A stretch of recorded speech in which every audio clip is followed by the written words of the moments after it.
ఆషాఢంలో అమ్మవారిని శాకాంబరి దేవిగా ఎందుకు కొలుస్తారో తెలుసా?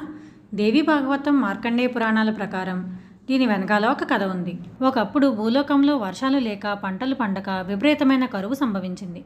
ప్రజల బాధలు చూడలేక ఋషులు జగన్మాతను ప్రార్థించినప్పుడు అమ్మవారు ఒంటి నిండా కళ్ళతో శతాక్షిదేవిగా అవతరించారు. ఆ కళ్ళతో చల్లగా చూసి కరుణరసాన్ని కురిపించడంతో ఆ నీటి వల్ల నదులు, చెరువులు, బావులు నిండాయి. ఆ నీటి ద్వారా పంటలు పండేలోపు ప్రజల ఆకలి తీర్చడానికి అమ్మవారు తన దేహం నుంచి శాకాలను అంటే కాయగూరలను సృష్టించడం వల్ల ఆమె శాకాంబరిగా పూజలు అందుకుంటోంది. శాకాంబరి దేవి నీలివర్ణంలో సుందరంగా ఉండి తన చేతులతో వరికంకులు, పుష్పాలు, ఫలాలు మొదలైనవి ధరించి మనకు దర్శనమిస్తారు. ఈ అవతారానికి గుర్తుగా ప్రతి సంవత్సరం ఆషాఢంలో అమ్మవారిని పళ్ళు, కూరగాయలు, ఆకుకూరలు ఉపయోగించి శాకాంబరి దేవిగా అలంకరిస్తారు. విజయవాడ సహా పలు ఆలయాల్లో శాకాంబరి ఉత్సవాలు నిర్వహిస్తారు. చివరి రోజు ఆ కూరగాయలతో ప్రసాదం చేసి పంచుతారు.